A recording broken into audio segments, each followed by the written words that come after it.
Hello, everyone, and welcome to SCORE Fairfield County's live webinar on digital marketing for 2021 and beyond. I'm Mike Clem, a business mentor here at SCORE Fairfield County, and I'll be your host. Our presenters today are Susan Catalano and Robert Clark. More on our speakers in just a minute. But first, let me provide you some brief information about SCORE. SCORE is a nationwide organization including over 11,000 volunteers with more than 300 offices around the country, providing free advice to small business owners. SCORE Fairfield County is comprised of more than 130 volunteers with a wide range of industry, process, and subject matter expertise. We offer 3 services to small business owners shown here on the screen, all of which are free. Please go to our website at fairfieldcounty.score.org to learn more. Today's webinar is sponsored by Pitney Bowes. Pitney Bowes has been a long-time supporter of SCORE Fairfield County education programs. We very much appreciate their support. Joining us today from Pitney Bowes is Bart Casabano, who's Director of Brand, Social, and Agency Management at Pitney Bowes. Welcome, Bart. Would you like to say a few words, please? Yeah, thank you so much. I appreciate being here. And Pitney Bowes is very proud of our partnership with SCORE, the ongoing partnership that has been for many years. Look, Pitney Bowes is a 100-year-old company based in Stamford, Connecticut, right in our own backyard. It began in 1920 as a small business. So the connection to this audience is true and real. And now today, 100 years later, we're in the mailing and shipping business, global e-commerce business, and financial lending space. The topic today and your presenters, Susan and Robert, seem wonderful and well experienced in the space. It couldn't be more important to businesses given we're currently in a global pandemic, but even in a normal time, digital marketing is a topic that should be an ongoing discussion in businesses. We're, again, after 100 years, we are still looking to improve and transform our digital marketing practices, whether it's drive to web, bringing more business to an online, more efficient online space, whether it's doing search engine optimization, which is the gift that keeps on giving with an investment of time and effort in better aligning the information and experiences on your website to what people search when they sit in front of a search engine like Google, to just web performance optimizations, to thinking outside of your website and your email nurture streams and other functions like that, to considering how do you empower sales through digital marketing and digital selling. Last year, we closed $18 million in revenue, influenced by a digital marketing sales program. So the topic is wide and fabulous. The presenters are well skilled and will be bringing great experiences forward today. I wish you all the best to absolutely implement the best practices you'll hear today. And again, thank you so much for allowing Pitney Bowes to be a part of this session. Well, thank you, Bart, and thank you to Pitney Bowes for supporting our work at Fairfield County SCORE for a long period of time. Now let me provide everyone here with some useful information about today's webinar. We set aside time for Q&A at the end of the presentation. If you have a question, please use the chat window at the bottom of your screen anytime during the presentation to enter your questions. Our webinar today will end sharply at 1 p.m. to respect your time. The session is being recorded, and the link to the recording will be available at fairfieldcounty.score.org within the next couple of days. It's now my pleasure to introduce our speakers for today's webinars. Our speakers are not only expert in their field, but also longtime supporters of SCORE Fairfield County, have given numerous workshops and webinars for us, and we very much appreciate that. Our speakers are, first of all, Susan Catalano. Susan's managing partner of JQLaCorte, a full-service consultancy providing comprehensive LinkedIn-based marketing, business development, and employee advocacy programs for businesses and organizations. We also have today Robert Clark with us. Robert is a managing principal of Lucid Point, a boutique online marketing firm providing email marketing and marketing automation programs for businesses and organizations. I'll now turn it over to Susan and Robert. It's all yours. Great, welcome. I'm Susan Catalano, and let's just take it away right away, Robert. You're in charge of slides today. Thank you for joining us, and feel free to ask those questions. We're going to answer them at the end, but feel free to add them to the chat throughout the presentation. Okay. All right, thanks, Susan. Excellent. You're welcome. Okay, so we're going to talk today about digital strategy, digital marketing strategy for 2021 and beyond. And we start with this sort of framing statement. So it starts with this essence that the marketing and sales world is continuing to shift towards digital, as we probably are all somewhat aware. The trends were underway already, but they've really been, certain trends have been accelerated by the pandemic. Others may have been suppressed. We're going to dig into that just a little bit as we go forward. But one of the big lessons that many businesses took from this past year, or the past 11 months, it seems like 11 years, but the past 11 months when we've been in some various stages of lockdown or reduced business activity, businesses that solely used to close business, new sales face to face, found that they could. Really, you guys can't hear me? They could actually close business online. And so that's a big piece of news for a lot of folks. It's a big piece of news for a lot of folks. And so we have this concept here that your business needs to be at least digital friendly, probably digital forward, and then we're all moving towards, undoubtedly, a digital first marketing stance as we go forward. And we're going to dig into some of that as we go through this. Some of that will become evident. All right, so today here's what we're going to cover. These are some of the bullet points you would have recognized from the promotional pieces on this.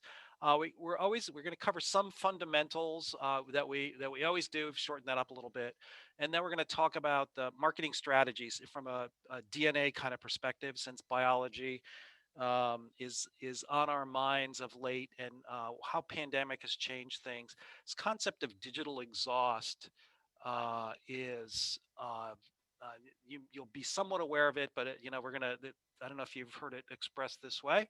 And then we'll talk about finding the people that matter and how do you participate in all this, some of the opportunity that's there going forward. So let's begin with online marketing fundamentals. And Susan, I'm going to turn it back over to you.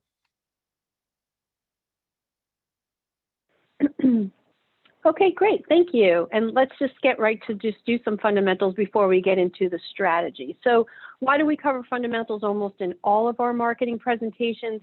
Because it is a fundamental building block and component foundation that must be in any marketing program, certainly digital, but certainly in a traditional sense as well. So let's just review some of these components. First and foremost, basics is know your segments. These are the people you are targeting, the people that you want in your ecosystem to purchase from you or refer business into you, and they are all different, which hence the reason why there's orange, there's purple, there's green.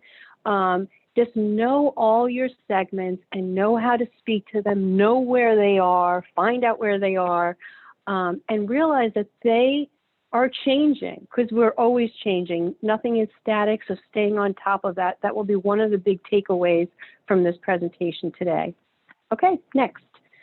It's never about, it's always about them. It's never about you. And what does that basic statement mean? Is any kind of marketing you do, just be sure you're speaking directly to your segment. What's important to them? What's the benefits that's going to happen to them? What pain points are you going to relieve? Not about you and your business, but how you assist them. And lastly, it's a process, right? Marketing is a process. It's not just sending out one marketing campaign and be done with it. It's not a one and done. It's an ongoing process, especially in a very cluttered digital space. Okay.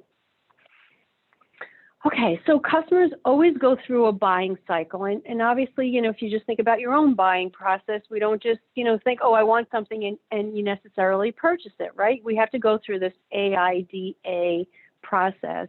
And if you look at the image to the right, many of you may know the Glengarry Glen Ross movie, Always Be Closing. But on the other side of it is this AIDA, and this is the funnel, marketing sales funnel that all of our buyers need to go through before they actually make the action and purchase something. So the A obviously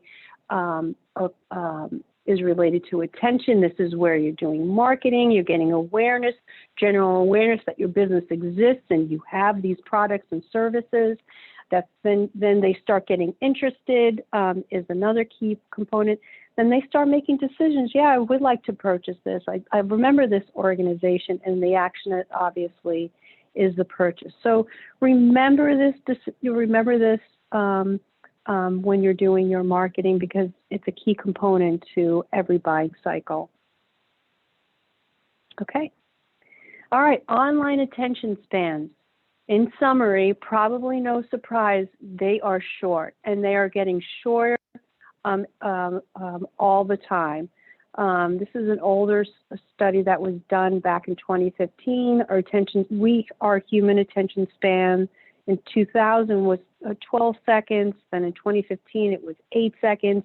And I'm sure it's less than that in 2021 as the digital space has gotten even more cluttered within this short 6 or 7 years. So why is that important? Our attention spans are shorter. We need to capture people's attention quickly and get their attention very quickly.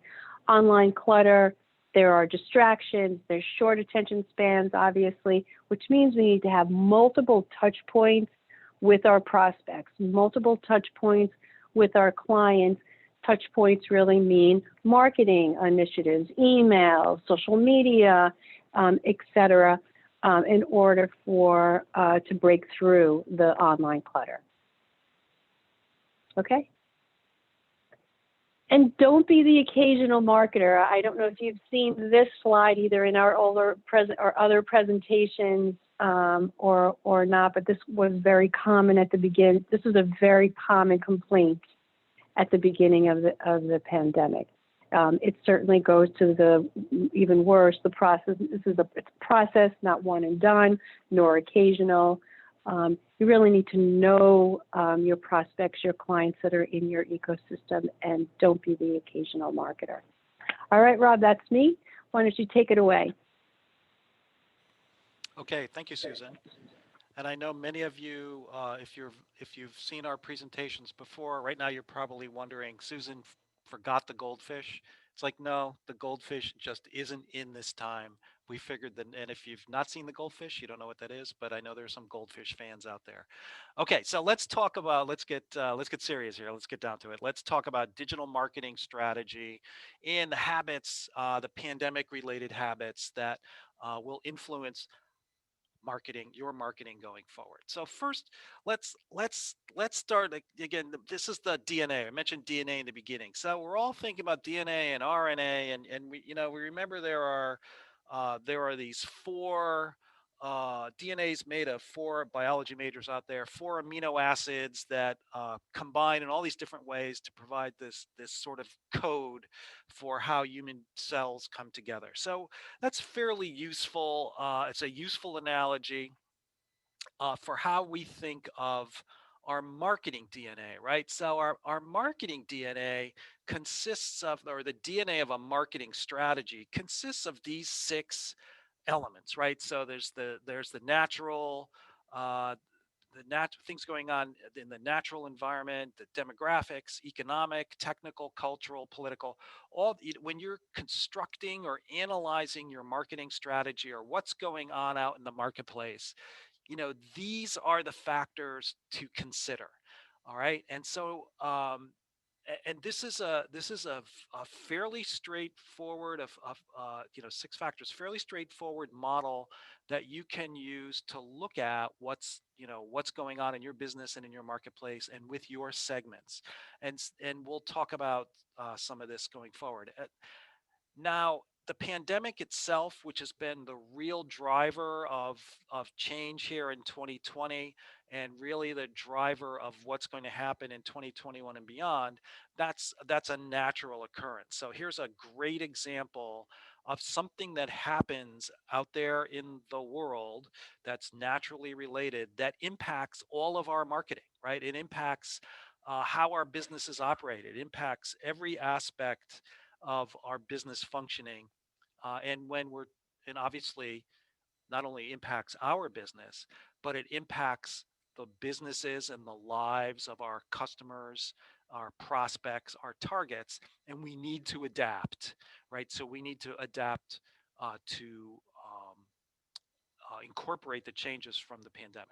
So let's talk about some of the habits that may or may not have changed uh, because of the pandemic, and think about how that will impact getting new business. So just a little background here. The pandemic is, I think, as we all experience on an almost day-to-day basis, routines are changing, right? Our routines have changed over the past 11 months. I guess that could perhaps be an understatement, but if you haven't thought of that before, you can mark that down. Robert said the pandemic has changed some of our routines. The so that routine change, when does that become a habit, right? So that research says it's on average it's about 66 days, but the full range of potential days have a new habit could be formed in as little as 18 days. Or as much as 254 days. And you know, as we're pulling all this together, I was trying to think. It's like, well, when, you know, what other examples have there been sort of pre-pandemic of habit formation? When does a new routine or a new set of behaviors, a changed set of behaviors really become a habit? And, you know, the only examples I could think of would be like changing the way you eat, right? If you're trying to diet or eat better, eat differently, or exercising, right? So if you start an exercise routine, you know, think about that. A lot of people would typically, you know, make a New Year's resolution, join a gym, and 30 days later, they've given up. And the reason is that they needed to stick with it a little longer before it became a habit, among other reasons.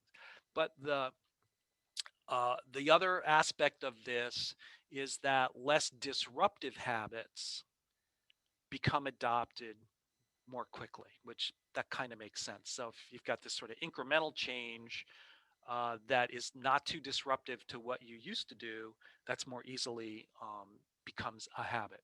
And again, the reason we're saying this is you want to think about this in terms of how your marketplace has changed, all right? And how and then it's going to be how you need to adapt.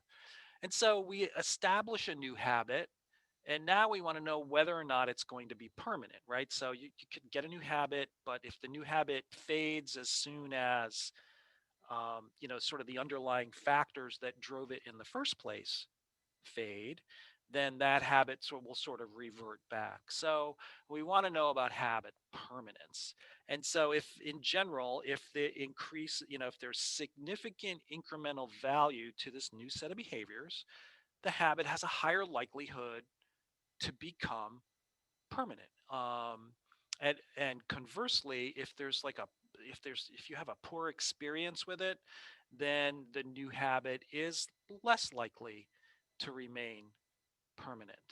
So again, that may seem fairly straightforward, but you know, as you're thinking through what your business is doing now in the context of the pandemic, think about whether or not it's really providing great incremental value for your clients, then it's probably something that they're going to want to see continued. But if it's a, you know, a pain in the neck for them, then they're not going to really care if it, you know, if it gets dropped. And so let's talk about some specifics in the pandemic. So pandemic related habits changes to behaviors. Let's see if they become habits and they're permanence. They're permanent. And so this is all, since this is all pandemic related on that DNA diagram, this is all under the natural, right? The pandemic is a natural change to the marketplace. And we're going to go through like 4 specific pandemic influenced areas for permanence and see, and we'll talk about them. And then we're going to look at some other, the rest of the amino acids, so to speak, from our marketing DNA strategy. So the first one is digital adoption. And so some of the things that, and you can see here with these little chevrons, we've got permanent and uneven, like an uneven application, and then, definitely temporary. So permanent. Folks are thinking, wizards, guys in the guys and folks in the white lab coats doing studies. They're thinking that digital entertainment and streaming is going to be, the growth in that occurred during that pandemic is going to be permanent. Same thing with food delivery apps. The greater adoption of um, Uber Eats and DoorDash and those types of things. They think that's going to be permanent because of the significant incremental value that those presented. And then, some of the uneven ones under this digital adoption category is like work from home. Doing the work from home thing and online education, and really the increase in the amount of time that's been spent online. The jury, there's not as much confidence that those levels will stay the same after the pandemic has receded. Now, under temporary, meaning that these are things that occurred during the pandemic that are expected to pretty much go away. Um, we don't have any.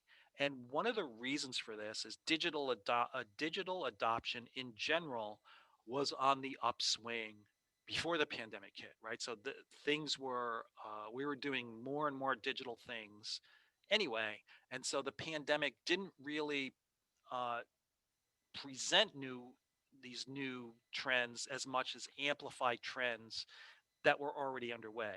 Okay, so that's what we mean here. So that's digital adoption.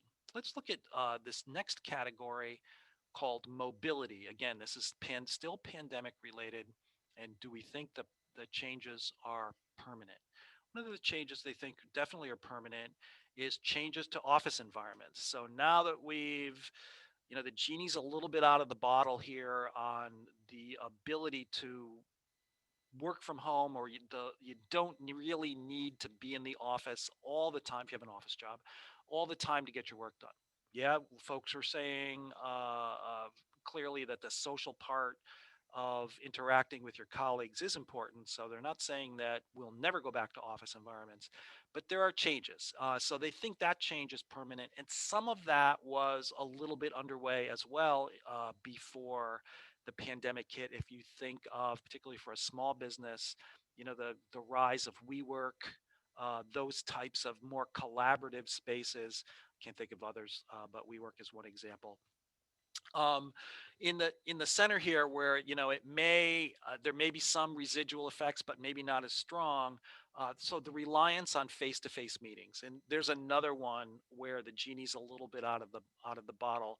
We know that we now can do more by Zoom, but it's not as good as a face-to-face meeting sometimes. So but it actually is, and you can see down below, everything by Zoom is something that is expected to go away. It is more efficient. It depends. Small business people here on the line in the webinar, if we do networking, that it's more efficient to network from home, right? You don't have to travel. You miss that travel time, less interruption to your workday. I guess that goes for everybody. Um, it's nicer though. There's an aspect of face-to-face meetings which we all enjoy, is more productive. So I think there's going to, and I think that's being pointed out here. There's going to be some balance as we go forward. Reduced air travel, right? So air travel, as we saw in the headlines, that went down to pretty much, darn near zero. It's probably bouncing back now, but it's sort of akin to the first bullet point there. Maybe we don't need to, at least for business, like travel as much. Certain people will, but you might, instead of traveling quarterly to see a customer, maybe it's every 6 months. In the middle, you do a Zoom. One of the things, or another thing, that there's some sort of uneven expectations is the flight to the suburbs, right? So we definitely, particularly here in Fairfield County, so a lot of folks come out of the city, um, drove up housing prices, took inventory off the market. Hard to get an apartment because there are so many more people coming up to Fairfield County. Whether or not that, there's an expectation there's going to be some permanence to that, but maybe not, because cities do have, if we go back to, cities do have a lot of amenities that people find very, very attractive. I already mentioned things that are going to go away. Everything by Zoom is expected to go away. No, nothing about Zoom itself as a platform. It's just people would prefer to some face to face. And the decline in public transportation once this pandemic goes away, folks expect, um, you know, bus and train and subway usage to go back up. In terms of consumer buying, and the this probably has a lot of relevance for this, for the small business audience as well. The move to cashless, right? Where the move to cashless, not entirely cashless, but the tap and go type of payment, so you didn't have to transfer any, potentially COVID related or COVID infected currency between you and the cashier. Um, that's expected to remain, as well as the increase in online shopping. And there's the convenience and the incremental benefit folks have seen, and that's definitely a trend that was underway anyway. Um, Not so sure about local versus big box, right? So, which that's definitely something that all of us on this call are interested in. And big boxes, metaphorically, national chains, that kind of stuff. Um, so there's definitely been a push to local, but there's recently been a push back to local as well. Folks have seen some, but it's not 100% clear as to how that's going to shake out going forward. It's been boosted by the pandemic, but we'll see. Brand loyalty, where that's also in question. It's because folks were shopping online in general. The feeling is that they gravitated more towards the brands, but if you get folks back out and shopping in person, they'd be more likely to, you can touch and feel and see what you're buying a little better. The increase in home renovations, a little bit, somewhat related to the flight to the suburbs on the previous slide, but this, in case you don't know, a lot of contractors are very busy. Paint sales are up across the board. As folks have spent more time at home, they've looked around, and they've, first of all, I guess if you're a do-it-yourselfer, they've had the ability in terms of time to be able to work on it. And also, you see things that maybe you didn't notice when you were dashing out to the office. Things that are expected to be temporary, the decline in restaurant patronage. There's an expectation that folks can't wait to get back out to do restaurant and out-of-home entertainment, go back to the movies, etc. And curbside pickup, which might be one of those customer experience items that is perhaps less than exciting, and not seeing a great deal of incremental value. Some of those are expected to fade after the pandemic fades. And lastly, on the pandemic piece, in the health and personal category, on-demand wellness and exercising, for example, the Peloton, the growth of Peloton, which really took off during the pandemic, that was growing anyway. Telemedicine, which folks, at least the insurers, were pushing, that became much more prominent during the pandemic as folks, didn't go. Some folks just decided not to go to doctors' offices. Not 100% certain, the uneven category, the focus on healthy eating, which really means immune boosting eating, as folks were changing their diet a little bit to be perhaps a little more resilient in the face of the COVID virus. The increased focus on hygiene, and I don't necessarily mean personal hygiene, but maybe a little less wiping, a little less disinfecting. Not 100% sure how that's going to turn out. And cruise vacations, right? And so there's a trend that taking a vacation on a cruise ship. There's a trend that was a little bit, if you're in the cruise business, don't hammer me here. It's not necessarily my research, but there were a lot of sort of infections going on there too. Um, Nova virus and some other viruses were stories starting to pop out on cruise ships as these things have gotten enormous. So they're not 100% sure if folks are going to go right back to cruising like they were. And temporary and expected to fade wearing of masks. I know we all really like that. Some folks may continue to wear them as fashion statements, but if you wear glasses like me, we can't wait to be free of the mask. There have been increases in divorces and pet adoption, although getting the divorce through the courts has been difficult due to the pandemic. Those increases are expected to level off and go back to where they were. And of course, the decrease in family gatherings and family events and family vacations, that's expected to rebound right away. So those are the types of those are the types of things that are happening according to research and the expectations as the pandemic might start to, or when the pandemic does start to fade. So here's an example of a way that in terms of your marketing strategy, you can think about how something like this is impacting your business. I mean, so there's a little bit, you do a little bit of research, a little bit of reading, start, sketching this out, however you do it. Pull out the legal pad and a pencil if that's you, and just start mapping some of this out and see what's going on, because some of this is going to tell you where to invest, how your business needs to change, really, and what to say, what to begin saying to your customers in your marketing efforts, kind of driven by this strategic analysis that you've done. And really, there's nothing here that requires an advanced degree or any of that stuff. It's a pretty straightforward model. Just do something, right? Start analyzing it some way. So that was all under the natural, right? And the reason why we have this level of detail here on pandemic is because folks have been thinking about it. Folks have been writing about it. Research is being published on it now, and some of this came through I think Swiss Re and McKinsey is some of the source research that's behind these slides here. So let's take a fairly quick look at the other marketing DNA factors. So remember, it was demographic, economic, natural, technical, political, cultural. We just did 5 slides or 4 slides on natural.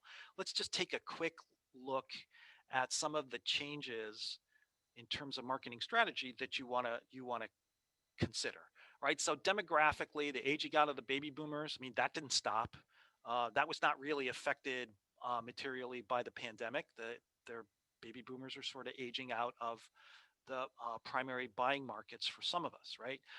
Changes in the overall racial mix of the population, those are all still continuing. In terms of economics, the economic aspects, and we're not economists or anything, but we've been in a low inflation, high liquidity environment for a number of years, and that's expected to continue. Just talk about income realignment and income disparity. That may or may not be, at least the fact that that's being discussed may or may not turn out to be a factor. Technology, where we are well versed and very active, tech continues to look for the next big thing. It's like, and what do we mean by that? So the next big thing, like the next big device, and the most recent big device was the smartphone, right? So there was a time so I'm sure some of you on the call may remember a time when smartphones weren't invented yet. Others of you may have never lived in those times. I have, and you know, these hardware, these thing advances really drives a lot of change in the marketplace. So, you know, we've heard about the watches, the Apple Watch, maybe that didn't happen so much. Wearables, that didn't happen so much so far. The Google Glass, remember the glass thing that was going to give you like the Terminator? You would look out and maybe project uh, things on the inside of the glass. Um, that went to market and that came off. So that, you know, augmented reality, all these things, the tech is always looking for the next big thing, the next sort of killer app or, you know, killer thing that they're going to sell. But what is definitely changing and continue, but tech itself, I mean, this didn't stop because of the pandemic. This doesn't slow down because of the pandemic. Maybe some of the sales does, but the research, the base research and the advancement definitely continues. So we've got artificial intelligence, 5G, which a year ago was like, oh, 5G will start to get rolled out, you know, at the end of the year. Now 5G is rolling out all over the place. IoT, the Internet of Things, which is partially 5G dependent, well, substantially 5G dependent in the consumer marketplace. All of that's happening. All of that didn't stop. That may have even accelerated. And the integration of information, of which we're going to talk about in a minute here, under digital exhaust, all of that continues as well. So so that's changing. I don't want to get ahead of myself here. And then this last slide, because we have to cover them, because they are part of the marketing DNA. You know, politics, the political aspect, you know, could, you know, been a lot of political things going on. Let's just say, you know, climate related policy changes or regulations. That's one thing. I tried to find something benign, but you can imagine a number of political related changes. And in terms of cultural, um, uh, you know, cultural concerns about privacy haven't gone away. In fact, they may have accelerated. And, you know, social media, you know, the use of social media, or the sort of the prominence of social media in our across our culture, those have all, you know, those are conversations that have all continued throughout the pandemic. So as we look at all of these things, all right, and I'll just go back a little bit to this one too. I won't go back through all of them. You know, all of these have continued. All these items have continued to occur. These are factors and trends that were underway. You know, the that not really impacted by the pandemic as much as obviously the other ones were in the other categories. Um, and so we come to this question. You know, are we going to go back to pre-pandemic marketing? And, you know, the corollary to that is, are we going to go back to pre-pandemic life? You know, and you hear a lot of people say, I just want to get back to the way it was. You know, I just want to be able to do this and do that and do that other thing. And, you know, the point is, from all of this, the 6 marketing factors for your DNA strategy, right? These DNA factors for your marketing strategy, they're always changing. They're constantly changing. Again, we just had this natural pandemic thing that highlighted a bunch of stuff. And as a business owner, as you're figuring out what you're going to do with your marketing, how you're going to approach things, and again, as I mentioned, how even you're going to speak to your customers and prospects and targets, you just need to stay aware of all of this stuff. Otherwise, you run the risk of being left behind. Um, so you just need to stay aware of this and keep in mind that something like the pandemic, and if, you know, if again, if you were in business when the financial crisis hit, there's a pretty good example too. So people went sort of heads down. A lot of people went heads down. They got into survival mode. They're trying to just, you know, keep it all going, but eventually the heads come back up. All right. And so when your customers and your prospects, when their heads want to come back up, you want to be there right in front of them. You don't want to also have been a business that stayed stagnant while everything else changed. So two things, two things here: stay aware and keep in mind that your customers may have been distracted, and even you may have been distracted. So you might have a little bit of refreshing to do on your own. Okay, so that's it on the strategic piece. And now I want to talk about digital exhaust. Digital exhaust. Now, if we were in the room together, I'd ask for a show of hands. Who's heard this term, digital exhaust? But we're not going to do that in the chat. We're just going to keep right on going. So exhaust. Normally you think of exhaust as this sort of waste byproduct that it is of no value. And so we have this concept called digital exhaust, right? So we're in, I know these people have masks, but we're in this sort of connected world, always on world. We're doing all these things, our devices, we're talking, we're texting, all these things are happening on our device. And I want to define digital exhaust for our purposes here today. I want to say digital exhaust is the leftover but still discernible data that is there after the user performs some primary digital function or behavior. Okay, so just look at that for a second. And then I'm going to give you some examples, not an exhaustive list, a couple of examples here, a few examples to highlight what I mean by that. So let's look at some examples of digital exhaust. So we're going to fill this table out a little bit. We got the primary behavior on the left and the application we might be using. So we're going to visit websites, or we're going to do some Google searches or Bing searches, right? So we're going to do a search. We're going to type in our search query.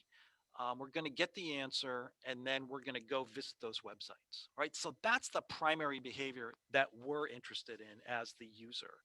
We ask a question, we get an answer, we go over there to do whatever it is we need to do, okay? The exhaust from that is the platforms now know what we're interested in or what we're concerned about, right? They can tell based on the search terms we put in or the websites we visited. So that's what I mean by exhaust, okay? Here's another example. In Facebook and Twitter and Instagram, we're sharing, like what's on your mind. I think that's how Facebook even titles the beginning of the post, like what's on your mind, or you're just kind of sharing your life, right? Folks are sharing their life. From that, the exhaust on that is, so for Facebook, you think you're sharing to your friends and you're sharing to your family. But the platforms themselves, the applications, they can see your personal interests, your feelings, how you're feeling today. You're feeling sad, you're feeling angry. There are little emojis down the bottom for all that. Your politics, what you're commenting on, what you're not. All of that information becomes available. So I hope we're starting to build a picture here. And so we'll start to go through these a little more quickly. Every time you get directions or use a driving app or use maps, like you're using Waze, which is owned by Google, by the way, you put in, I want to go here. They give you the directions and you go. So you're satisfied in your little loop on the left. But the exhaust is they know where you go, where people go, and how they get there. So what are the routes? If you're a retailer, that's very useful information, like who's driving by the store here. Let's continue. Your cell phone and your Wi-Fi are on, right? Our cell phones are always on. Our Wi-Fi is always on our laptops and things. And these folks, the Google and the cell phone carriers and the ISPs, the internet service providers, they know where you are now, where people are now, and they know where they've been, right? So they can track physical movements. All right. And lastly, let's do one last one here. So even LinkedIn, which is owned by Microsoft. So you update your profile, or you do a job search, or you put posts out there. What's evident there is everybody's education and career history. That's kind of static. But as the posts go out, or you start doing a job search, now we know, the platforms know your career interests, whether or not you're looking to change jobs, etc. And so so I see a thing in the chat here. How can a small business capitalize on digital exhaust? Great question. Hang on, because that's a slide title coming up in a little bit. So here's all this digital exhaust, and let's sum it here on this. The platforms can compile all this information, and they can start to predict behaviors. They can start to predict behaviors in aggregate, and maybe they can even start to predict behaviors individually. And so for them, that turns into, you got it, Boku bucks. And so where we had sort of the concern in the beginning that these platforms were going to collect our data and sell our data. No, no, no. They're not selling our data. It's much too valuable. They're keeping it. They're selling the ability to predict. Okay. Now, as marketers, we think this is fantastic. Okay. We now have a way to start to tap into this prediction engine. All right. It's not all tied together for us yet. And maybe for some folks, it is all tied together, big businesses. But for small businesses, we want to tap in. We want to tap into this prediction engine. Now, if you're going to read, if you start looking into this, start searching on digital exhaust and start reading some things, you'll find out that the privacy folks who are concerned about privacy are totally freaked out by this. Because as you can imagine, this could go either way depending on intent. But on this webinar, we're all very happy, positive people. We are marketers, and we're trying to give folks exactly what they want, exactly when they need it, and this is all perfect for that. Okay, so let's talk about capitalizing. Am I doing the capitalizing slides? Yes, I am. I am reminded I am doing the capitalizing slide. So how does a small business capitalize on this? So the first thing that comes to mind is something we kind of already know about, but I hope you have a different perspective on it based on what we just been through. Advertise on search, right? So we're going to use appliance repair as our search term. You can see it up there in the search bar on Google. Here's what comes up, right? So these folks down here, homewarranty.housemethod.com, whatever that is, um, they managed to be first, right? They paid to get very first right underneath all of that, that local stuff up there. And you can advertise. You can advertise on search and capitalize on this, right? So appliance repair. That's the immediate need. But the next phase is let's advertise on the possibility. All right. So let's think about this for a second. So somebody types in appliance repair and blocked out, but we go to on LinkedIn, it says that they work at Pitney Bowes. Okay, that's just another example to mention the name of Pitney Bowes, our sponsor for today. Thank you very much. Um, if you see appliance repair and Pitney Bowes, you can assume, all right, decent job. They're employed. They're a decent prospect. Now you can start to advertise on the possibility, right? So if you put those two things together, appliance repair, let's think that maybe whatever they have going on is not going to be worthwhile to repair. Let's sell them something new. All right. So the appliance store can pick up on that and target them based on those two bits of information. There's more information available, obviously, but based on those two bits of information, it's worthwhile to send this ad over to this person. And that's direct targeting. And not only is it worthwhile for this appliance store, by golly, it's worthwhile for this appliance store as well. Now, there could definitely be more information if it was said appliance repair, dishwasher, then maybe a whole different set of things would come through based on that additional information. But this direct targeting and of course retargeting, that's if this person is induced by these posts here, these are Facebook posts, these Facebook posts to visit a website, that's tracked too. And we'll talk about grabbing your own information. And then, you just retarget. Now we're going to start sending appliance upgrade, new appliance things to this person at a more, an increased frequency because we have a pretty good idea that they might be in the market to buy an appliance. Okay. Now the next thing to capitalizing is something like this, like geofencing.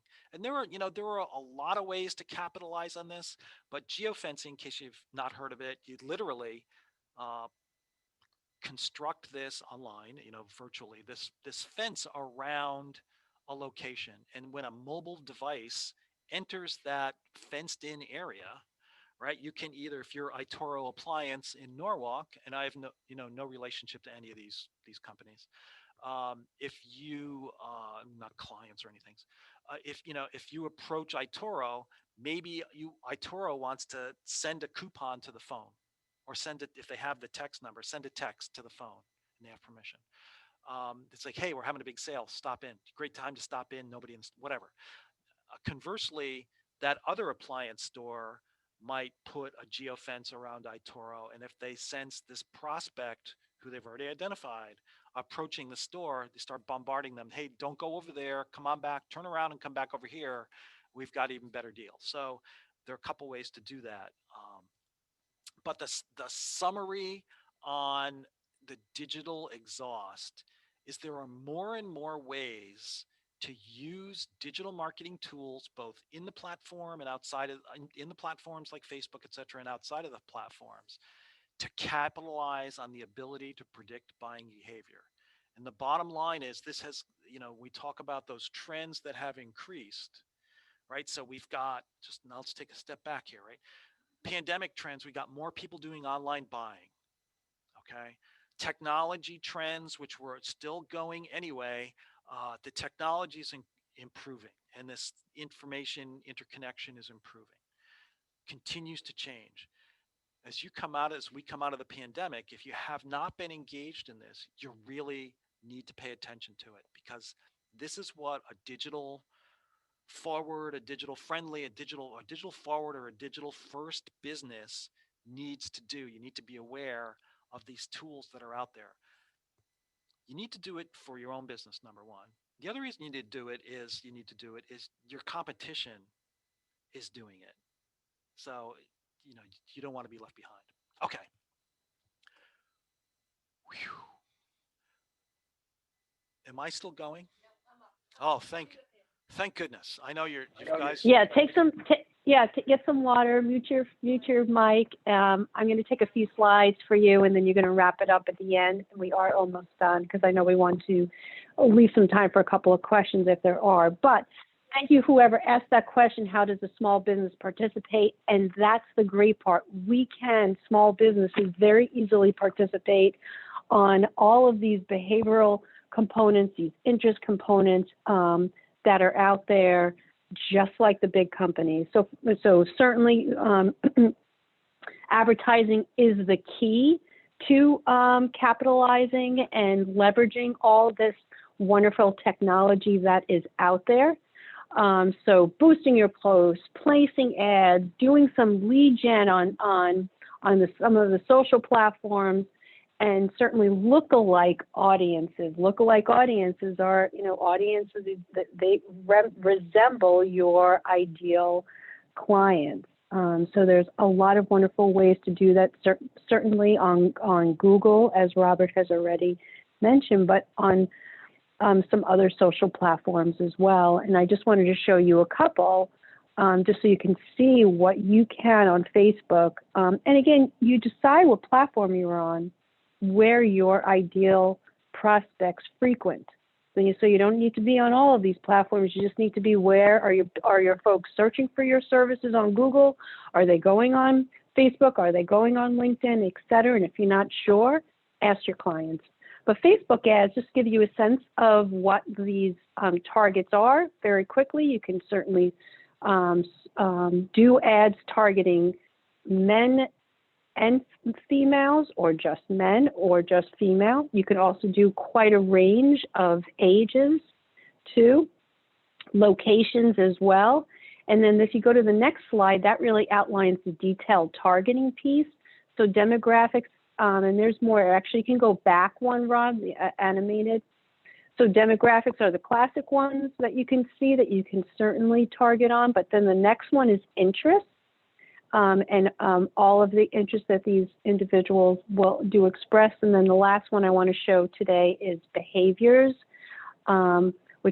these lists go much further than my list here displays. This just gives you a sense of how you can personally capitalize and advertise directly to these individuals if these folks are on Facebook. Then the next thing is LinkedIn, which has very similar kinds of ad capabilities as well. You can choose location for sure. Geographic is very important. Here you can choose audiences. So one more on the animation. You can upload a list of the ideal clients, like an email list, for example, or a lookalike audience. And then the next thing, if you can hit the slide, you could do audience attributes, and that's where you can further target on people at certain companies, demographics, where they went to school, where their job experience is, as well as interests and traits too. I think that's it for me. I think you wrap it up. Right. So thank you, Susan. And so there's a question in the chat that I want to answer because it's appropriate right now. And the question is, if I live in Stamford and ask for appliance repair, will I get service people from Toledo, Ohio? Wouldn't I want to ask for appliance repair, Stamford, Connecticut? You certainly could. And if you're precise, if you have a precision mindset, that's the way you would ask it. However, the advertisers, as Susan just mentioned, even just looking here, the advertisers, when you start this advertising, you tell the platforms where your targets are. Where's the geography? Where are the locations that are important to you? So it's really, and would really be annoying, or it would be, you would lose some opportunity if you expected everybody to put in appliance repair, Stamford, Connecticut, open on Saturdays as their complete search string. So it's the burden shifts not to the searcher, but to the advertiser itself. Now, and Google, by the way, if you have location blocking on, then you're not going. Google's not going to know, and so there's the trade-off, right? The incremental value of sharing your location gives you better searches, but it also reveals where you are. So the other piece we just want to talk about here is, I see the blank slide. The other piece that we want to talk about here in terms of participating is you can collect and apply your own data, right? So if you judiciously track prospects and customers, maybe create behavioral personas. There's a lot more behind that one simple phrase, but your identify the sort of the attributes of your ideal customer or prospect, and track folks who might belong in that particular category or segment. That will give you some ideas on how to respond to them and help you do things more efficiently. You can actually sort of augment some of the features and the services that the advertisers have for you. So how do you collect your own data? Collect it through your POS, collect it through website forms, right? If you're doing online marketing already, campaign and web visitor tracking are all available. And to pull that all together, use a marketing automation system, right? A system that pulls it all together and presents the information in a manner that works for you. And here's a blank one that's going to go. And the key is, to know when you're ready to step up, to kind of pull all these things that you can do sort of locally or on your own, and pull that into a comprehensive system.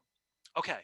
And with that, I'm just going to zoom through these little fills here.